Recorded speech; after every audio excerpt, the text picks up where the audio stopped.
Hey guys, today we're looking back at some of your favourite Am I the A-hole stories from this year. Imagine you find out that your girlfriend cheated on you, got pregnant, and then your entire family demands you step up and raise the affair baby. Well, that's what OP's dealing with in today's first story. Am I the a-hole for going no contact with my family after they expected me to get back together with my ex and help her raise her affair baby? Posted by Glittering Barber 3352. I, a 30-year-old man, had been with my high school sweetheart Cassie since we were 17. My parents love her, and so did I.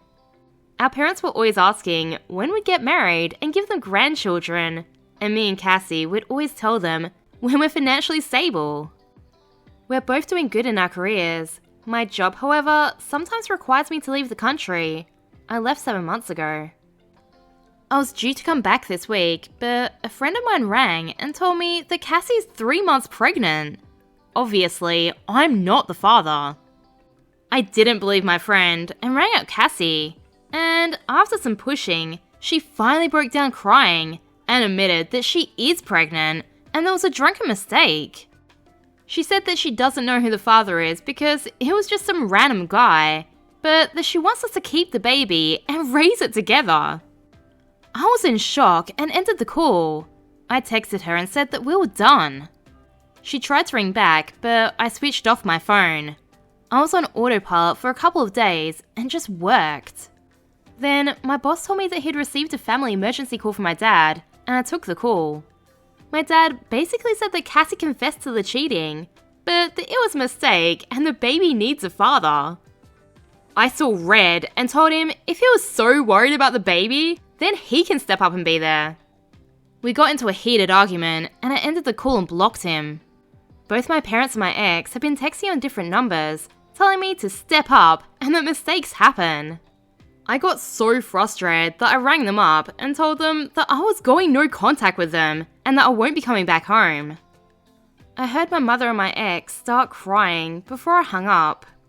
It's been a week now and I've had time to think about what happened and wonder, am I the a-hole? I agree with Kitty Loves One down in the comments. I think his parents want grandkids so bad that they've lost their mind. Yeah, what OP said to his dad is so accurate. He's as much the father as OP, so why doesn't he step up? Am I the a-hole for getting mad at my boyfriend for bringing home 2 kids without asking me? Posted by Mountain Progress 970. I feel like I'm going insane, and I'm starting to think that I may be the a-hole. So, I'm a 19-year-old girl, and my boyfriend Dan is also 19. We've been living together for a year and dating for 2. He comes from a wealthy family, so he's never really had to worry about money, and was able to buy us a rather large apartment to live in. I was hesitant to move in at first because I felt uncomfortable living in such a big place without being able to contribute much financially. But he gave me time to adjust and decide, and eventually I moved in. I still pay him rent just because I feel it's right, even though he rejects the money almost every time. Dan and I have known each other since we were 12. It sounds silly, but even though we weren't dating, we both already kind of knew we'd end up together by the time we were 14. We just had an instant connection. Eventually, I grew a pair and asked him out, and we've been on cloud 9 ever since. He's already said he wants to marry me one day, when we're done with our studies, and I've told him I'd say yes because we love each other that much. His family loves me as well. His mother already introduces me as her daughter. My family loves him too. My parents consider him the son they never had, since I have 3 sisters. Now, here comes the problem. Dan had an older brother, Michael. Michael was like an older brother to me as well. He was way older than us and was so protective of us, and always made sure we were okay.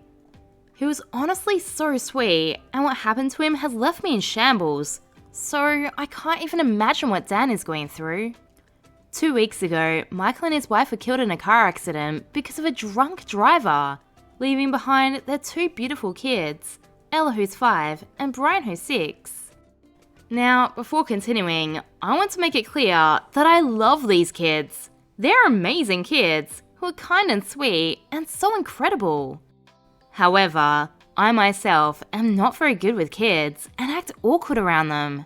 I don't want to be a mother, and Dan has also said that he doesn't necessarily want kids either. So of course, when he came home yesterday with Ella and Brian in hand, I was more than confused. Up until now, they were living with their grandparents. However, they're rather sick and couldn't care for them properly. Dan's parents are also quite old and have trouble moving around, so they couldn't care for them either, and Michael's wife had no siblings.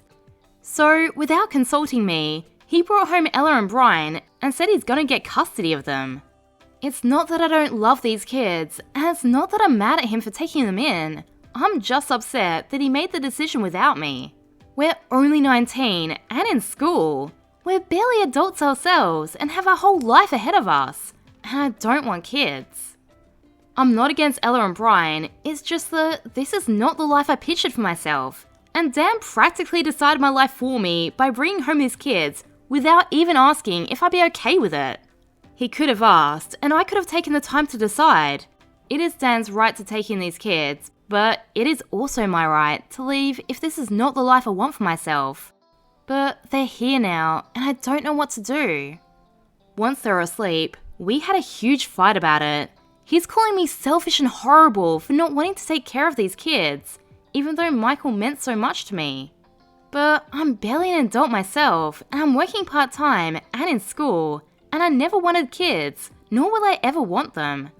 Ella and Brian deserve guardians who want them and can care for them, and I'm not that person. I love him, but I can't do this.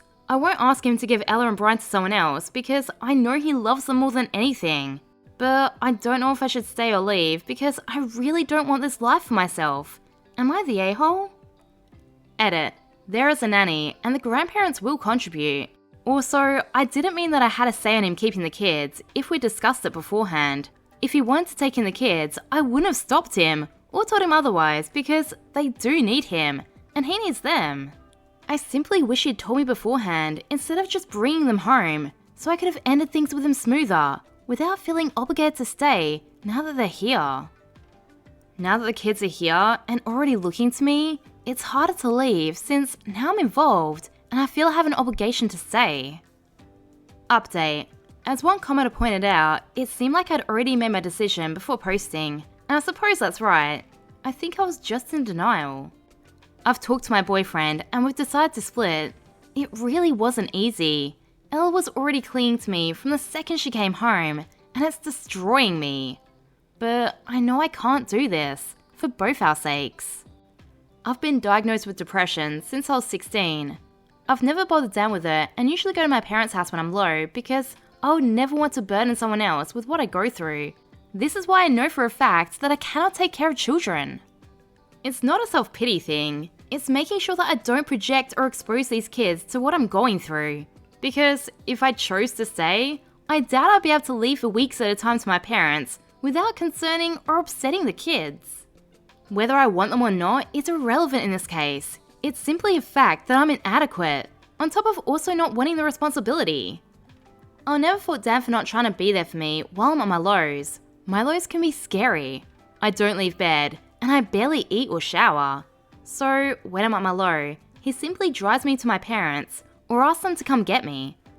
But while I'll never fault Dan for this, it was my dad who loves Dan like a son, who gave me a minor reality check when I talked to him about it. He told me that Dan has never been there for me for my hard parts, that I put him on a pedestal.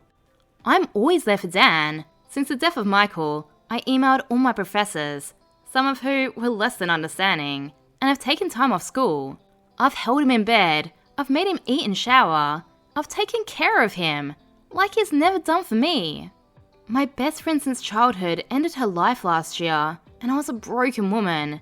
Yeah, all Dan did was drop me off at my parents' and give me space.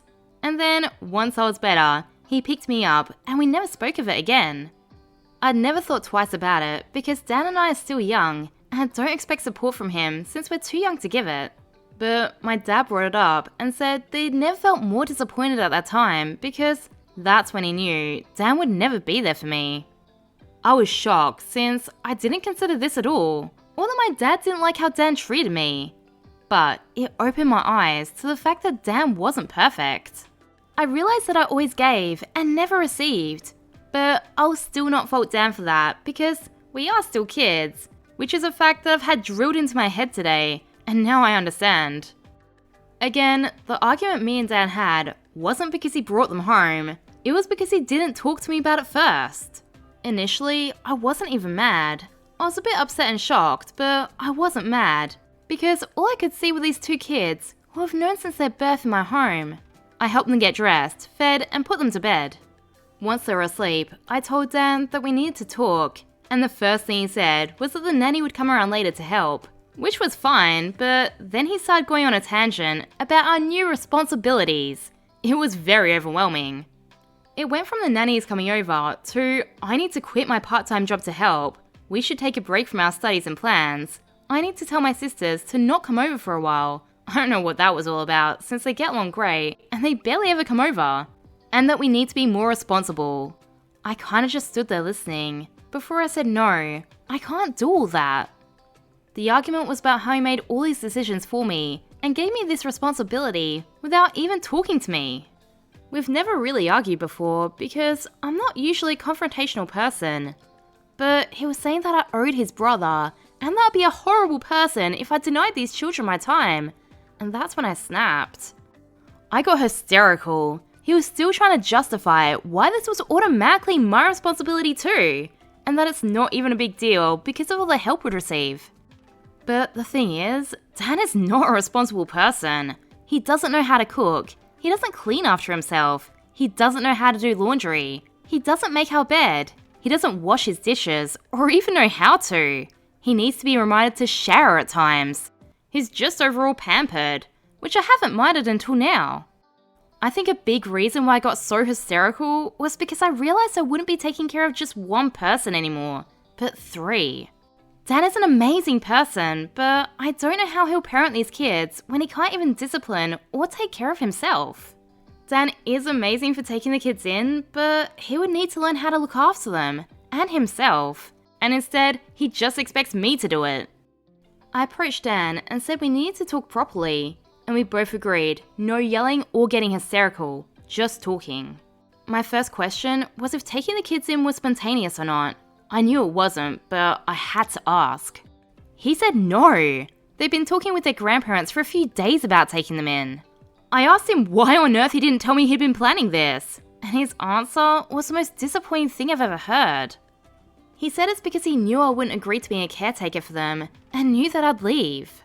This really brought me back down to earth, and made me realize that he didn't really care about my future. He cared only for himself. I guess it's fair enough, because he wants what's best for the kids and everything, but he knows damn well the pressure would destroy me, and he doesn't care. I've been there for him all this time, and he doesn't care. Grieving or not, that is an amount of selfishness I cannot forgive. Dan knew that since I'm a people pleaser, I would find it much harder to ditch once the kids were actually with me, especially Ella, since she clings to me whenever she sees me. Dan tried to use his niece to guilt trip me into staying, and he said he doesn't even feel bad about it because I would thank him in the long run. My perception of this perfect man broke down so quickly that it's left me broken again. Dan then went on to say that he knew he couldn't do this without me, physically and emotionally. He said he doesn't know how to take care of the kids without me, that he can't take the pressure alone. So I reminded him of all the support he has from the nanny and his parents. He won't be alone, just because I won't be there. He used some choice words, but I disregarded this due to how upset he was. Dan is an amazing person, and once he pulls himself together, I'm sure he'll make a great paternal figure to these kids. I really do wish him the best, because he deserves it.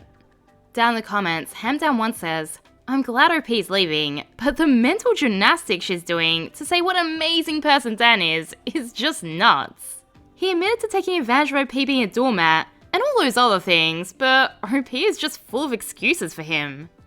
Yeah, hopefully having this responsibility will finally force him to grow up and look after himself and consider other people's needs. God help those kids.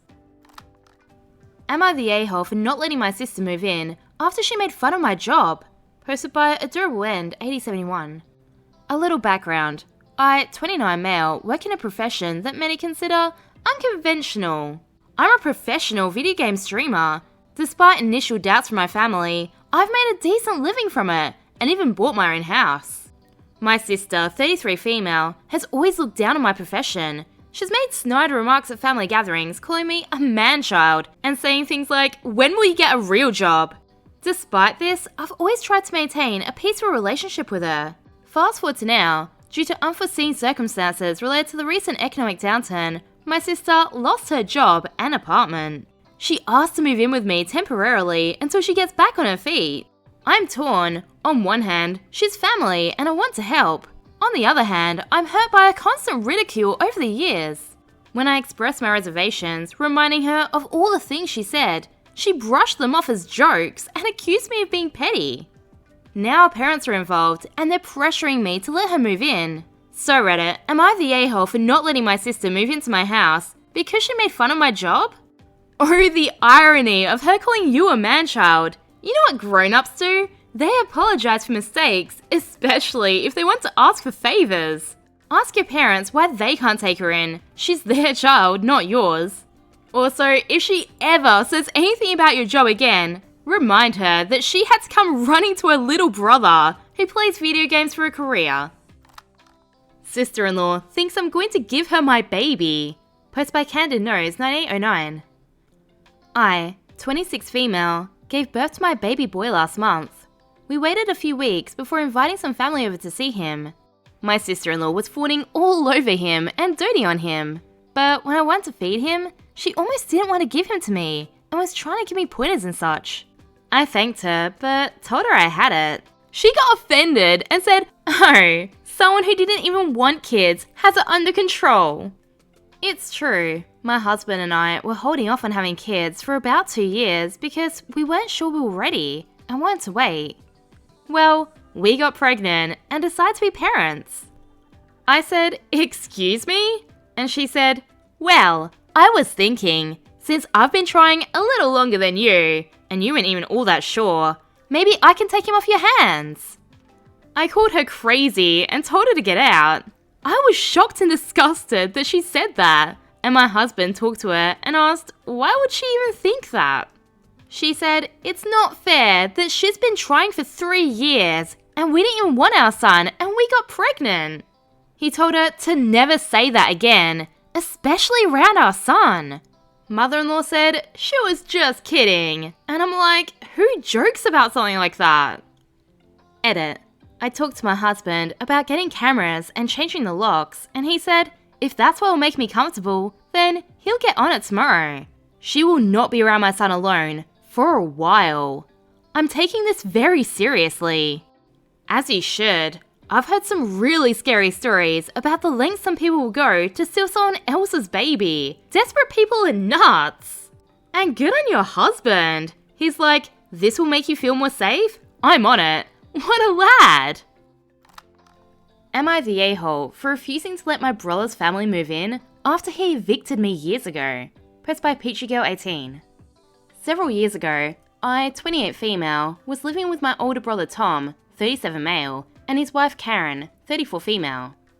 I had just graduated from college and had a pretty bad job at the time and was struggling to make ends meet. Tom had a house with a guest room, and he told me I could stay with him for a while until I got back on my feet. I was beyond grateful and made sure to help out however I could, cooking, cleaning, and buying groceries whenever I could afford it. Fast forward about 6 months, I finally landed a decent job and was able to contribute more financially. I was finally on my way to becoming independent.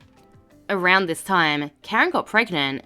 At first, everything seemed fine, but then Karen started dropping subtle hints that they needed more space for the baby.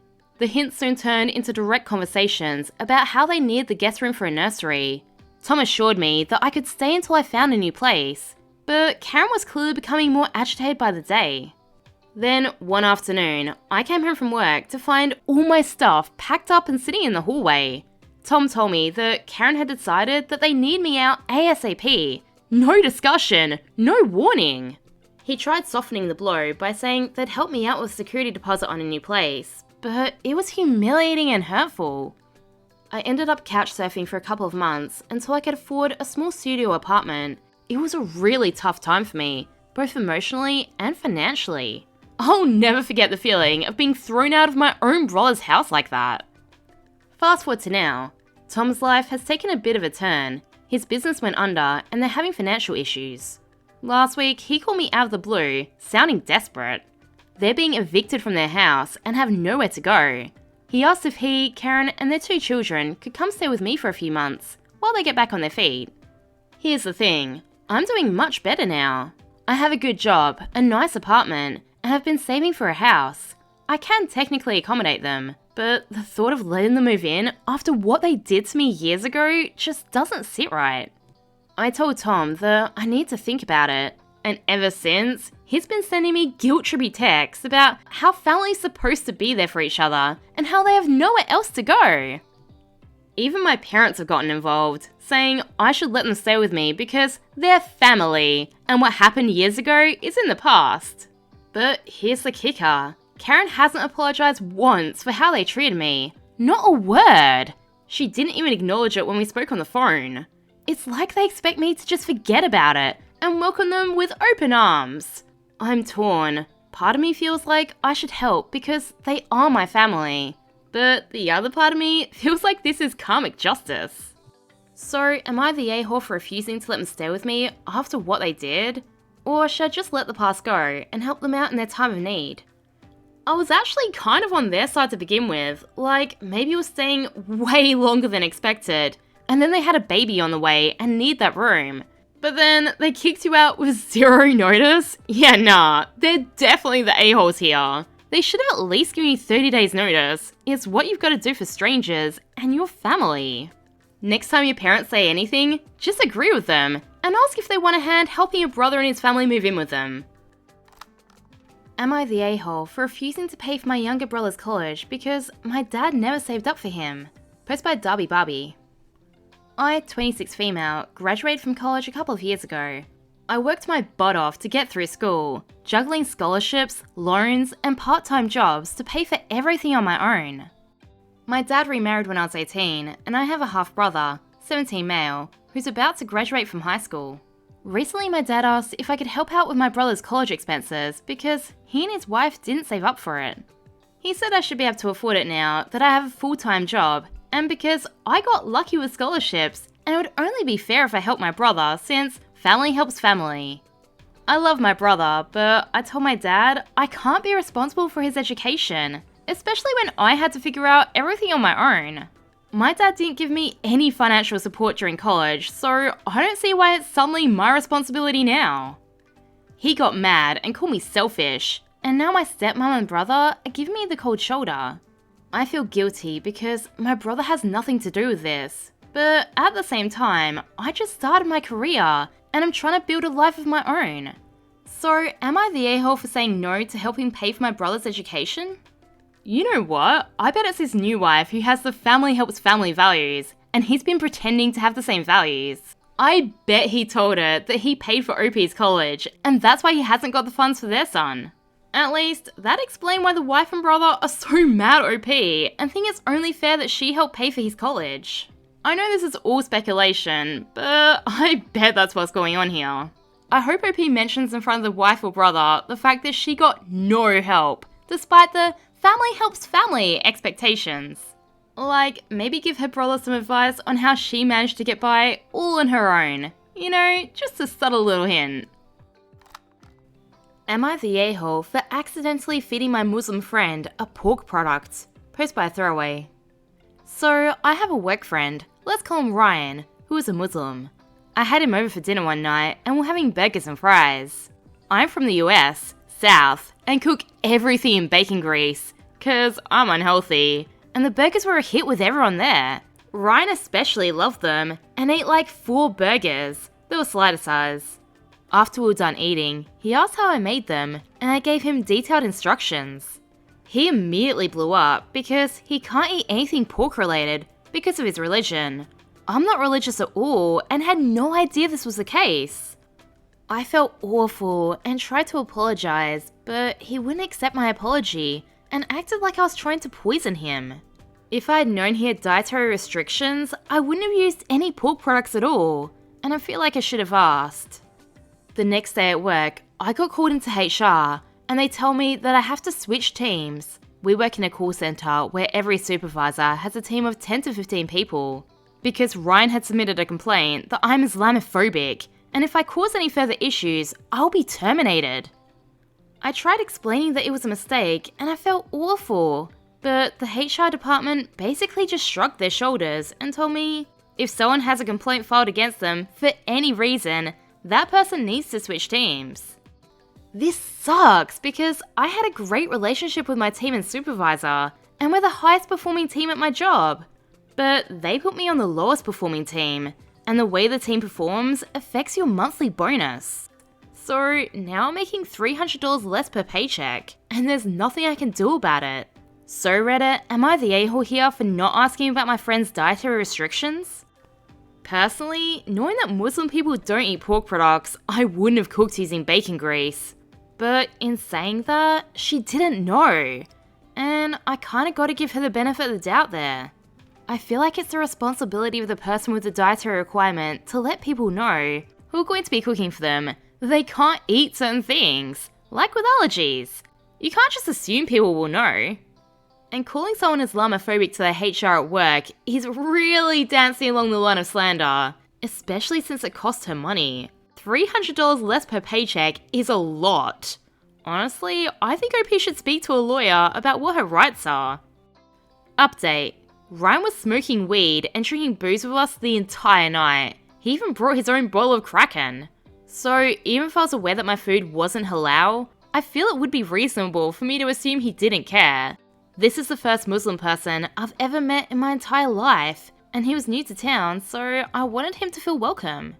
My own verdict is that I definitely should have done some research and asked him about his dietary restrictions, and I'll do that with everyone in the future. Oh, hell no. This update makes me think OP should 100% sue him for slander. And make sure to include all the many ways he broke the halal rules himself in front of you that night.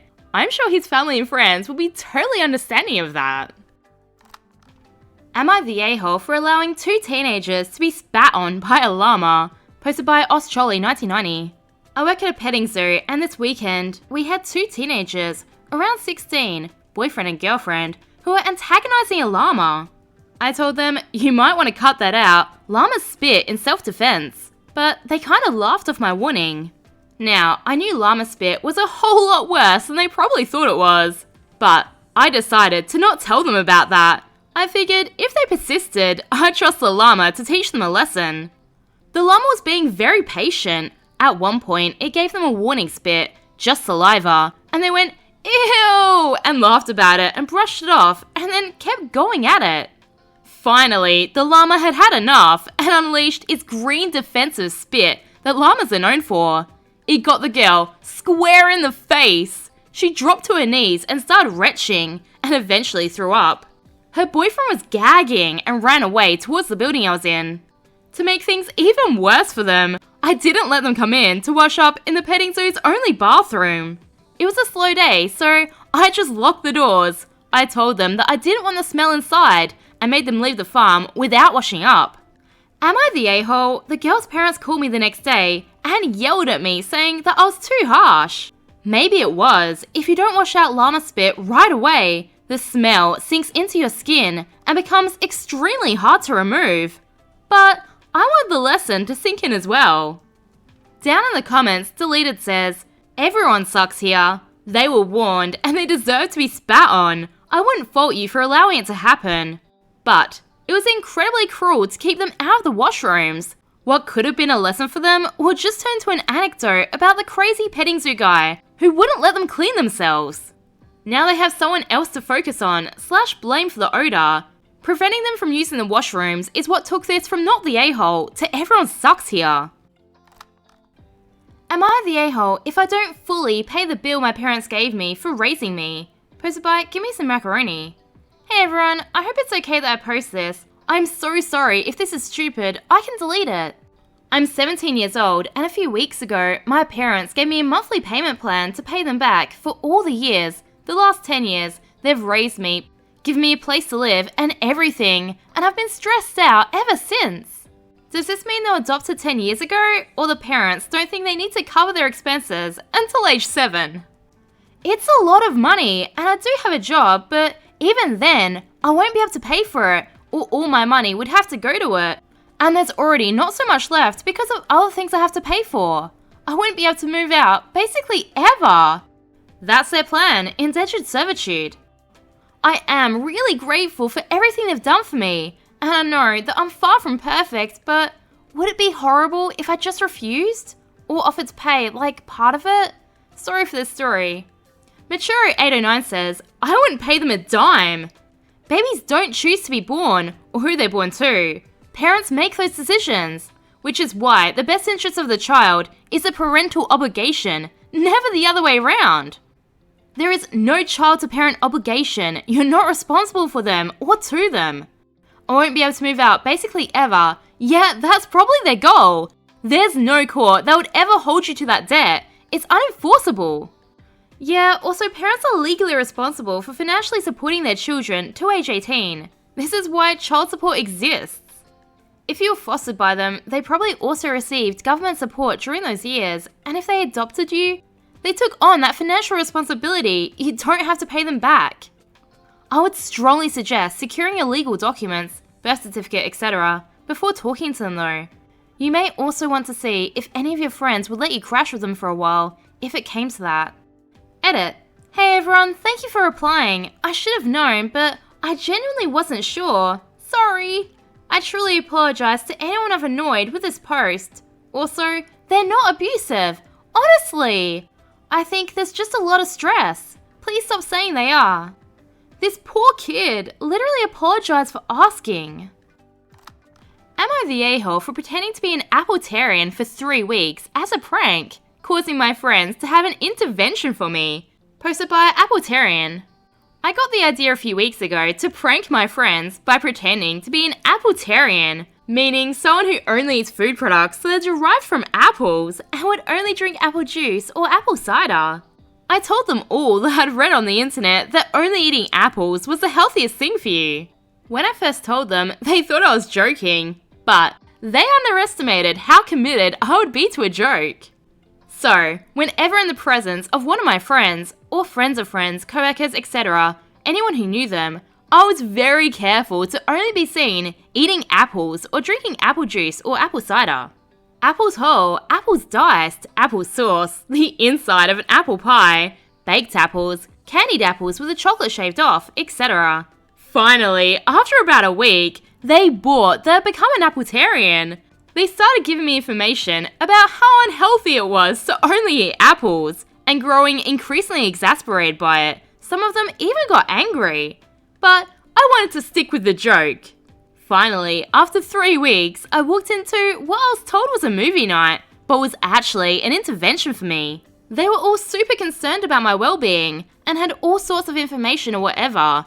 Finally, I started laughing hysterically. They were confused as hell, so I told them I'd been faking it the whole time, and been eating real meals outside of their knowledge. I even took some beef jerky out of my pant pocket to prove it, and munched on it. I thought they'd appreciate the joke, but they were actually really annoyed. My girlfriend even broke up with me over this, because a few days ago I had ruined our date night when I told a waiter that I only wanted apples because I was an Appletarian, and had embarrassed her for a dumb joke. In my opinion, the joke was solid, and they should appreciate my commitment to the prank. But did I go too far? Yeah, you are the a-hole, but not gonna lie, that was hilarious to read. Am I the a-hole for telling my brother-in-law to pay me $700 for my lost coat when I bought it for $100? Posted by South Radio 7410. Last year, I was at the mall with my fiance when I saw this awesome cashmere wool coat. It was perfect in every way, and there was only one left in my size. The best news was that it was on clearance for $100, so I bought it without a second thought. I wore it several times last year, but it hasn't been cold enough this year for me to break out the coat. Last week, when I saw the news about the upcoming cold front, I decided it was time to take it to the dry cleaners so that I could wear it this week. After tearing my closets apart without seeing it, I asked my fiance if she had seen it. She told me that she hadn't seen me wear it for a while, so she lent it to her brother to wear to a wedding. I was annoyed at hearing this, but decided to not make a big deal. So I simply told her to tell her brother to bring it back so that I could get it dry cleaned. Thursday rolls around and he hasn't brought it back, so I asked her about it again. Nothing. Come Friday and I haven't heard anything, so I called him. He said that he told my wife on Tuesday that he got drunk at the wedding and lost my coat. I was super annoyed at this, so I told him he owes me that exact coat from that exact brand. Last night, my fiance came home from work in a mood and handed me $100. She said that her brother dropped off the money and I shouldn't have made her brother pay for the coat since I knew he didn't make very much and I haven't worn it but a handful of times. I looked at the $100 and told her I wanted a replacement coat or the amount that it currently costs so that I could buy a new one and that $100 wasn't going to cover it. She said he went to the store and it cost $700 now, but she knew that I only paid $100 for it, so she told him that $100 would cover the cost. I argued that $100 doesn't buy me a new coat. We went back and forth but couldn't find any common ground. She offered to throw in an extra $100 of her own money and said sarcastically that I'm coming out ahead. I argued that I'm still out of coat and nothing will satisfy my loss except for a replacement coat. She argued that I don't have to have the exact coat and I can buy a similar one with $200. She thought I was being ridiculous and called her parents on speakerphone. Of course, they sided with their children and her dad tried to say that a man shouldn't be so hung up on a coat. I told him that a man replaces what he loses. So now they're all mad at me for wanting to make a profit from their son and insinuating that he's not a man. Am I wrong for wanting the same coat as a replacement? You're not trying to make a profit, you just want your lost coat back. And they had no issues insinuating that you are not a man. Also, are we just gonna glaze over the fact that your fiance stole from you? Sucks you lost your coat, but still a cheap price to pay to dodge that bullet. No one can expect to get anything for free, except for OP in the next video. His boss fires him and then ends up having to pay him for an entire year of doing absolutely nothing. Click here if you want to watch that, and thanks for watching.